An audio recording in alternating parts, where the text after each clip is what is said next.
Welcome to Depo Talk, Dema Podcast and Talk Show bersama aku, Inviana. Oke guys, kali ini kita akan berbincang-bincang dan ngobrol-ngobrol dengan narasumber yang akan memberikan informasi mengenai sebagai Mawapres atau mahasiswa berprestasi selama menjadi mahasiswa di program studi keselamatan dan kesehatan kerja. Buat Depo Talk kita kali ini, kita akan bahas dengan tema Get to know about Mawapres and tips and trick to become a Mawapres. Yang pastinya kita sudah kedatangan tamu yang spesial ini, yaitu Kak Nadila. Hai Nisa. Halo Kak. Jadi Kak Nadila ini sekarang sudah di semester 6 atau di tingkat akhir, dan selama perjalanan kuliahnya yang pastinya sudah mengharumkan nama baik K3. Tepuk tangan dong guys. Gimana nih Kak kabarnya?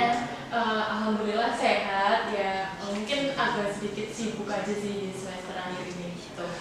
Wah, nih, oh iya aku lupa. Kita udah nanya kabar, tapi kita belum kenalan nih. Boleh dong Kak Nadila perkenalkan dirinya. Oke, jadi nama aku Nadila Kainisa, biasa dipanggil Nadila. Aku dari Prodi Keselamatan dan Kesehatan Kerja angkatan 2020 gitu. Oke, sekali lagi say hi. Halo Kak Nadila. Oke, ini kan kakak sebagai Mawapres nih ya. Nah, sebelumnya itu kakak menjadi Mawapres ini emang kakak mau atau tiba-tiba menjadi Mawapres? Jadi sebenarnya dari awal aku kuliah itu nggak semata-mata kayak aku tahu Mawapres terus pengen jadi Mawapres gitu. Jadi juga mulai dari nol. Aku yang awalnya mahasiswa biasa-biasa aja, dan mungkin di tahun itu juga waktunya pandemi kan, jadi kita di rumah dan mungkin nggak ada pikiran sampai ke sana ya. Terus pada suatu hari di prodi itu kebetulan ada seleksi mahasiswa berprestasi untuk tingkat prodi. Nah, diusulkanlah nama aku di sana gitu. Itu sih, jadi ya mulainya dari awal, bukan dari yang kayak aku masuk kuliah harus berprestasi harus ini gitu. Enggak juga sih. Wah, terus nih, kan kakak tadi menjadi Mawapres. Nah, sama kakak menjadi Mawapres itu kakak ikut organisasi juga nggak? Kalau organisasi tentu ya, karena kan kita harus balik ke rumah sendiri. Aku aktif di Hima juga sebagai sekretaris 2 dan di tahun kedua sebagai sekretaris 1. Terus aku juga ikut UKM. Mungkin kalau UKM penalaran itu aku juga ikut. Itu sih. Nah, terus kan kakak yang tadi aku bilang kan, kakak jadi Mawapres, terus kakak ikut aktif organisasi juga nih. Nah, suka duka kakak ikut organisasi, tapi sebagai Mawapres kan pasti sibuk kan. Itu bagaimana kak suka dukanya? Suka dukanya sih ya benar tadi ya. Mungkin kalau sukanya itu kan kita dapat relasi yang banyak ya. Semakin banyak ilmu yang kita dapatkan juga. Jadi kan kita nggak cuma butuh pelajaran akademik, tapi kita juga butuh gimana kita mengembangkan pikiran kita dan cara bersosialisasi kita. Nah, mungkin aku belajar dari organisasinya kayak gitu, itu sukanya. Nah, kalau dukanya sendiri itu aku sendiri ngerasa selama kuliah tuh kayak mungkin dari liburnya cuma 30% gitu. Jadi sisanya kayak dia ngurusin proker kesana kesini gitu sih. Suka dukanya kayak gitu. Kalau menjadi Mawapres sendirinya, suka dukanya ada nggak sih kak? Suka duka menjadi seorang Mawapres atau ada pressure? Sukanya ya pasti suka ya. Siapa sih yang enggak dengan pencapaian gitu kan. Apalagi kita bisa bawa nama prodi sampai ke tingkat universitas bahkan, dan harapannya ya supaya di tingkat universitas itu kenal, ini mahasiswanya K3 tuh ternyata punya kemampuan yang seperti ini gitu.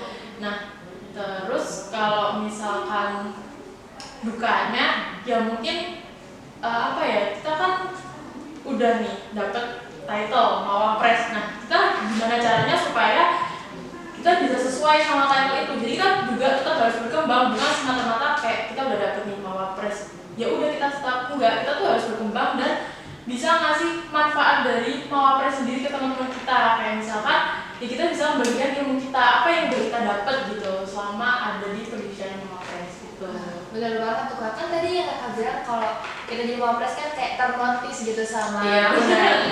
Nah itu dari program kalau untuk K3 itu kira-kira kesempatannya besar nggak sih kak untuk menjadi Mawapres? Sebenarnya kalau dari track record prodi D3 K3 sendiri atau di K3 itu udah banyak sih Mawapres dari kita yang bahkan sampai ke fakultas atau bahkan sampai ke Jadi sebenarnya kalau ditanya lagi change-nya besar apa enggak itu tergantung mahasiswanya sendiri, perwakilan di tahun itu.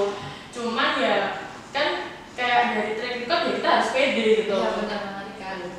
Wow, berarti kesempatannya besar nih ya. Iya. Kalau ada track recordnya gitu. Harusnya lebih pede lah ya. Iya. Nah terus nih kakak ada nggak sih kayak motivasi diri kakak untuk mengikuti, kan kakak yang aku lihat kan kayak ikut mau presang penmas, paper dan Iya. sebagainya, itu motivasi diri kakak untuk mengikuti itu tuh apa?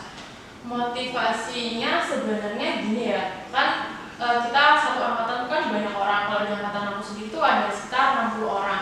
Nah, aku yakin dari 60 orang itu adalah sekumpulan orang-orang yang cerdas gitu. Nah, tapi orang lain tuh harus tahu di mana perbedaan kita sama mereka. Kita harus punya value lebih dan mungkin something different gitu lah ya, yang berbeda gitu apa. Nah, itu yang aku cari sebagai motivasi gitu. Jadi pengennya kalau boleh jelasin ya. Jadi waktu awal aku kuliah di semester 1 dan 2 itu kan kebetulan lagi pandemi ya. Nah, itu aku belum menemukan semangat belajar aku. Nah, kemudian di semester 3 itu aku mulai berpikir, nah ini kok aku kuliah start gini-gini aja gitu. Jadi aku harus punya target nih, mau kemana, mau gimana. Akhirnya coba aktif di kelas, coba aktif, tanya ikut diskusi kelas gitu. Nah ternyata kok dipilih gitu buat ikut seleksi mawapres di prodi gitu. Oh nah, ini kan tadi kakak udah motivasi, terus kakak pernah nggak sih yang ngerasa demotivate life gitu kayak pasti kan pernah masa-masa burnout gitu tuh. Nah caranya gimana tuh kak? Kan pasti semua hampir rata-rata mahasiswa tuh mengalami itu. Nah kalau kakak cara nge-handle-nya gimana kak? Cara aku mengatasi burnout ya, Iya. caranya gini, berarti kan kalau itu kita harus balik lagi ke manajemen waktu. Jadi sekiranya aku mau ngerjain paper nih ya, nah optimal aku buat mikir tuh kira-kira kapan gitu, misalkan siang. Nah ya udah, jadi di siang tuh aku optimalkan buat ngerjain gitu. Nah tapi di malamnya aku harus stop dan istirahat gitu, jadi supaya besoknya bisa produktif lagi gitu sih. Jadi lebih ke manajemen waktunya. Dan kalau pernah merasa demotivate, pasti pernah ya di titik itu kayak ngerasa aduh ini capek, ini bisa nggak sih, kenapa kok bukan temen aku aja, kenapa harus aku kayak gitu ya. Cuman ya balik lagi, orang udah percaya ke kita sebagai perwakilan, kenapa kita nggak bisa membawa kepercayaan mereka gitu loh. Itu kan juga bagian dari tanggung jawab kita gitu. Nah terus kan tadi kakak 30% kan dukanya 30% waktu kakak kayak istilahnya cuma 30% gitu. Terus cara kakak memanage waktu kakak untuk kayak untuk keluarga, untuk teman-teman kakak, dan tentunya untuk kegiatan-kegiatan kakak itu bagaimana kak tipsnya? Biasanya kalau keluarga aku misalkan mau pergi kemana gitu ya, nah itu aku pasti ngomong gitu, ma aku di tanggal segini itu aku ada proker gitu, jadi mungkin kita nggak pergi di tanggal itu tuh. Dan tapi kalau misalkan aku udah di rumah, sebisa mungkin mengusahakan ada waktu buat aku ngobrol sama orang rumah gitu. Dan kalau misalkan kuliah pun juga kita kan nggak mungkin ya kayak kuliah terus kayak belajar terus gitu kan. Nah itu juga kita butuh sosialisasi sama teman-teman kita gitu, misalkan ya sekedar cita-cita aja atau sharing gitu sih biasanya. Tapi tetap ada waktu buat teman kan ya? Ada. Nah terus kalau untuk tips and trick buat jadi mawapres sendiri gimana tuh kak? Selain memanage waktu yang tadi, tips and triknya sih sebenarnya yang pertama ya harus ada kemauan, niat ya mungkin. Nah yang kedua, kita juga harus mau berwawasan luas. Mungkin sering-sering baca paper, terus juga ngikutin update. Sebenarnya K3 tuh di sini tahun ini ada permasalahan apa gitu. Nah terus yang selanjutnya itu kita juga harus punya lingkungan yang memotivasi gitu. Coba kalau misalkan temennya tuh nggak ada semangat gitu, pasti kan kita ikutan males gitu ya. Jadi cari aja temen yang mau motivasi kalian gitu, buat ayo kamu pasti bisa ikut ini, udah yakin aja gitu. Terus cari dosen yang bisa bantu minat kamu. Nah misal kamu pengennya kemana, terus kamu coba tanyakan dosennya, Ibu, saya pengen ikut lomba ini, kira-kira ibu bisa nggak kalau misalkan jadi pembimbing saya gitu. Guys, dengar tolong dicatat, oke? Terus satu lagi, kalian harus bisa bermanfaat buat orang sekitar. Jadi bukan cuma di lingkungan kuliah aja ya kayak temen, tapi juga ikut aja mungkin Pengmas, karena kan kita juga sama aja kayak bantu orang di luar, dan itu juga masuk dalam jenjang perguruan tinggi. Keren banget gak sih? Nah, kayaknya kita udah sampai di pertanyaan terakhir. Sayang banget, kayak cepet banget. Terus nih, pesan dan kesan kakak, enggak sih, lebih kayak kesan untuk adik-adik dari kakak dan untuk kita semua itu apa kak? Pesannya buat adik-adik itu ya lebih ke semangat aja sih, terus semangat buat kuliah, dinikmatin masa kuliahnya sebelum masa kerjanya. Dan mungkin emang sekarang kalian merasa capek banget tugas gini gitu, proker. Nah tapi waktu kalian semester akhir tuh kalian bakal kangen gitu loh. Aku kangen sama teman-teman aku, kangen waktu kelas gitu. Terus habis itu juga kalian harus punya value lebih dari teman-teman kalian, supaya kalau kalian kerja, perusahaan itu tahu, oh aku mempekerjakan ini karena dia punya value lebih gitu loh. Kenapa aku harus pilih dia? Harus ada alasan.